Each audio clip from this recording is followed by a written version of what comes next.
नमस्कार, सुलगता सवाल देख रहे हैं आप और मैं हूं आपके साथ दिव्या सिंह। देश में लगातार ईडी का एक्शन देखने को मिल रहा है, जिससे विपक्ष की राजनीतिक पार्टियों में हड़कंप मचा हुआ है। एक के बाद एक कई नेता ईडी की रडार पर हैं। इनसे पूछताछ के साथ ही इन पर एक्शन भी लिया जा रहा है, जिसके बाद इनकी बौखलाहट भी अब सामने आ रही है।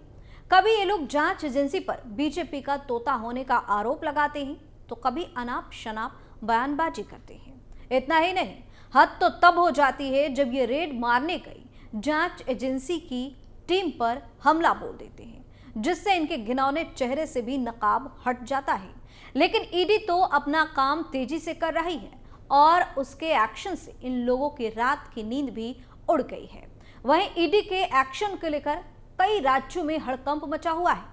ईडी की कार्रवाई से परेशान विपक्ष की राजनीतिक पार्टियों पर तमाम तरह के सवाल सुलग रहे हैं। ईडी के एक्शन से कई राज्यों में क्यों मचा हड़कंप? 48 घंटे में ईडी के कहां-कहां देखने को मिले बड़े एक्शन? कार्रवाई से क्यों बौखलाई विपक्ष की राजनीतिक पार्टियां? दिल्ली कोलकाता से रायपुर तक कैसे मचा बवाल?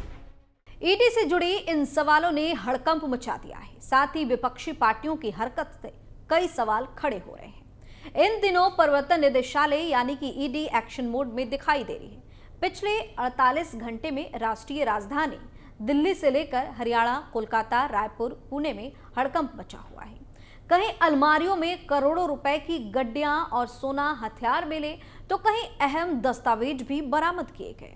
इतना ही नहीं, ईडी की टीम पर हमला भी किया गया, जिससे अधिकारियों के सिर भी फूटे, उन्हें गंभीर चोटें भी आई। जिस तरह से ये गुंडागर्दी की गई, उससे इन्हें लगा कि जांच एजेंसी भी इनसे डर जाएगी। लेकिन कार्रवाई में कोई कोताही नहीं बरती जा रही है। अंदेशा जताया जा रहा है कि आने वाले दिनों में कई दिग्गज नेताओं से ईडी पूछताछ कर सकती है और इनकी मुश्किलें भी बढ़ सकती है। बता दें कि ईडी के एक्शन को लेकर विपक्षी राजनीतिक पार्टियां केंद्र की बीजेपी सरकार पर हमलावर है, जबकि बीजेपी का कहना है कि सरकार भ्रष्टाचार के खिलाफ जीरो टॉलरेंस की नीति अपनाए हुए है। साथ ही साथ उसका कहना है कि देश के जिन राज्यों में कांग्रेस की सरकार रही है, वहां जमकर लूट मचाई है और अब जांच के बाद इनकी सच्चाई सामने आ रही है। अब आपको बताते हैं कि ईडी का एक्शन कहां-कहां देखने को मिला। इसकी शुरुआत दिल्ली के मुख्यमंत्री अरविंद केजरीवाल के समन को लेकर करेंगे। दिल्ली में हुए कथित शराब घोटाला मामले में ईडी ने मुख्यमंत्री अरविंद केजरीवाल को 3 जनवरी को पेश होने के लिए कहा था, लेकिन सीएम केजरीवाल ने समन को गैर कानूनी बताते हुए पेश होने से इनकार कर दिया। ईडी ने सीएम केजरीवाल को तीसरी बार समन जारी किया था। इसके बाद दिल्ली की मंत्री आतिशी और सौरभ भारद्वाज ने आरोप लगाया कि अरविंद केजरीवाल को गिरफ्तार किया जा सकता है, लेकिन सूत्रों से मिली जानकारी के मुताबिक ईडी ने इसे मात्र एक अफवाह करार दिया। सीएम केजरीवाल ने आरोप लगाया कि केंद्र सरकार लोकसभा चुनाव से पहले उन्हें गिरफ्तार करवाना चाहती है। साथ ही उन्होंने कहा कि उनकी कट्टर ईमानदार वाली छवि को धूमिल करने की कोशिश भी की जा रही है। बता दें कि दिल्ली सरकार ने 17 नवंबर 2021 को नई आबकारी नीति लागू करके सरकार के राजस्व में इजाफा होने का दावा किया था। हालांकि जुलाई 2022 में दिल्ली के तत्कालीन मुख्य सचिव ने आबकारी नीति में अनियमितता होने के संबंध में एक रिपोर्ट उपराज्यपाल वीके सक्सेना को सौंप दी। इसमें नीति में गड़बड़ी होने के साथ ही तत्कालीन उप मुख्यमंत्री सिसोदिया पर शराब कारोबारियों को अनुचित लाभ पहुंचाने का आरोप भी लगाया गया था। इस रिपोर्ट के आधार पर उपराज्यपाल ने नई आबकारी नीति 2021-22 के क्रियान्वयन में नियमों के उल्लंघन और प्रक्रियात्मक खामियों का हवाला देकर 22 जुलाई 2022 को सीबीआई जांच की सिफारिश की थी। इस पर सीबीआई ने प्राथमिकी दर्ज की थी और सीबीआई की प्राथमिकी के आधार पर ईडी ने मनी लॉन्ड्रिंग का मामला भी दर्ज किया था, जिसके बाद इसी मामले में मनीष सिसोदिया और संजय सिंह की गिरफ्तारी हुई और अब सीएम केजरीवाल को बार बार ईडी की तरफ से समन भेजा जा रहा है, लेकिन वो पेश नहीं हो रहे हैं। और अब बात हरियाणा में कांग्रेस के विधायक और आईएनएलडी नेता के घर छापेमारी की। ईडी ने अवैध खनन से जुड़े मामले में हरियाणा के सोनीपत से कांग्रेस के विधायक सुरेंद्र पवार और INLD नेता दिलबाग सिंह के 20 ठिकानों पर छापेमारी की। इस दौरान सुरेंद्र पवार के घर से उसे अहम दस्तावेज भी बरामद हुए, जबकि दिलबाग के ठिकाने से जो कुछ मिला उसे देखकर एजेंसी के होश उड़ गए। ईडी को अवैध विदेशी हथियार, 300 कारतूस, 100 से अधिक शराब की बोतलें, 5 करोड़ नगद कैश, 4.5 किलो सोना और देश और विदेश में कई संपत्तियां मिली हैं।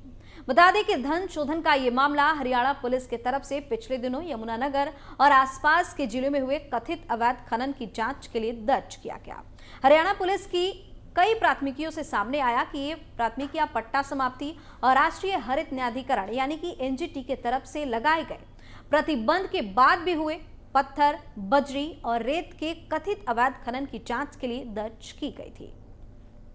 वहीं ईडी का महाराष्ट्र में भी शरद पवार के परिवार की कंपनी पर एक्शन देखने को मिला। ईडी ने महाराष्ट्र स्टेट कोऑपरेटिव बैंक घोटाला मामले में बारामती एग्रो से जुड़े 6 ठिकानों पर छापेमारी की। एजेंसी ने पुणे, अमरावती और छत्रपति संभाजीनगर में रेड की। सबसे बड़ी बात तो यह है कि ये कंपनी एनसीपी के प्रमुख शरद पवार के पोते रोहित पवार से जुड़ी हुई है। आरोप लगा है कि कंपनी ने 5,000 करोड़ रुपए का घोटाला किया है, जिसके बाद बीजेपी की मांग है कि इस मामले में तेजी से एक्शन लिया जाए। वहीं महादेव बेटिंग ऐप मामले में ईडी की चार्जशीट में बड़ा खुलासा हुआ है, जिसमें छत्तीसगढ़ के पूर्व मुख्यमंत्री भूपेश बघेल का नाम शामिल है।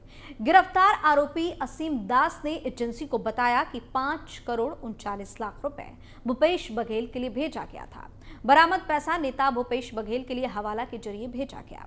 अब ऐसे में भूपेश बघेल भी एजेंसी के निशाने पर आ सकते हैं और उनसे पूछताछ की जा सकती है।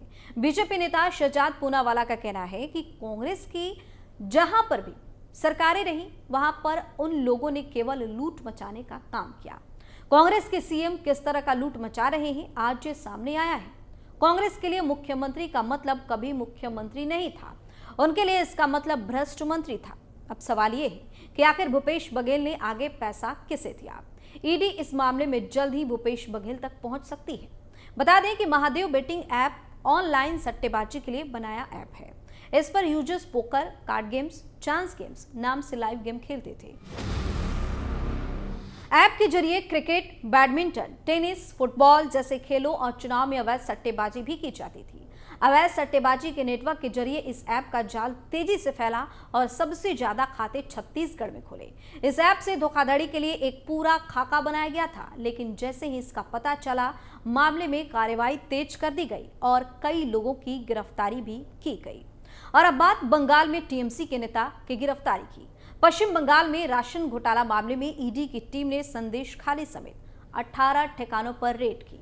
इस दौरान टीएमसी नेता शेख शाहजहां के समर्थकों ने उसके ऊपर हमला कर दिया, जिसमें ईडी के 2 अधिकारी घायल हो गए और उन्हें अपनी जान बचाकर किसी तरीके से वहां से भागना पड़ा। वहीं ईडी ने एक्शन जारी रखते हुए उत्तर 24 परगना के बोगांव नगर पालिका के पूर्व अध्यक्ष और टीएमसी के नेता शंकर आदा को गिरफ्तार किया। उसके रिश्तेदार के ठिकानों से लाखों रुपए बरामद किए गए। ईडी की टीम उससे पूछताछ कर रही है। टीएमसी नेता शेख शाहजहां और शंकर आदा दोनों ही राशन घोटाले में गिरफ्तार ज्योति प्रेम मलिक के करीबी बताए जाते हैं। वहीं दूसरी तरफ झारखंड के सीएम हेमंत सोरेन पर गिरफ्तारी की तलवार लटक रही है। ईडी ने भूमि सौदे और मनी लॉन्ड्रिंग मामले में झारखंड के सीएम हेमंत सोरेन को 7 समन जारी किया था, लेकिन वह पेश नहीं हुए। कहा जा रहा है कि केंद्रीय एजेंसी जल्द ही सीएम सोरेन की गिरफ्तारी को लेकर एक्शन ले सकती है। बता दें कि ईडी ने 7वें समन में यह स्पष्ट कर दिया था कि मुख्यमंत्री से जमीन घोटाला मामले में पूछताछ करनी है। ईडी ने स्पष्ट किया था कि बड़गाई अंचल के राजस्व उप निरीक्षक भानु प्रताप प्रसाद के ठिकाने से बरामद जमीन के दस्तावेज, जब्त मोबाइल के डेटा विश्लेषण से यह तय हो गया है। फिलहाल मुख्यमंत्री से पूछताछ अनिवार्य है और जमीन से संबंधित कुछ मामलों में ईडी उनका पक्ष लेना अनिवार्य मानती है। वहीं अवैध खनन मामले में सीएम सोरेन के प्रेस सलाहकार अभिषेक प्रसाद उर्फ पिंटू के ठिकाने पर ईडी ने छापेमारी की। उसने अभिषेक प्रसाद के आवास और साहेबगंज उपायुक्त के आवास समेत 22 ठिकानों पर तलाशी भी ली थी। तो ईडी की लगातार कई राज्यों में एक्शन से हड़कंप मचा हुआ है और विपक्षी राजनीतिक पार्टियों के नेताओं के पसीने छूट रहे हैं, क्योंकि जिस तरह से इन लोगों ने लूट मचाई है, अपने पॉकेट भरे हैं, उसके बाद इनको डर है कि ईडी जल्द इन तक पहुंच सकती है और सबूतों के आधार पर इनकी गिरफ्तारी भी कर सकती है। सुलगता सवाल में फिलहाल के लिए इतना ही। नए मुद्दे के साथ फिर से पेश होंगे, तब तक के लिए आप देखते रहिए कैपिटल टीवी। नमस्कार।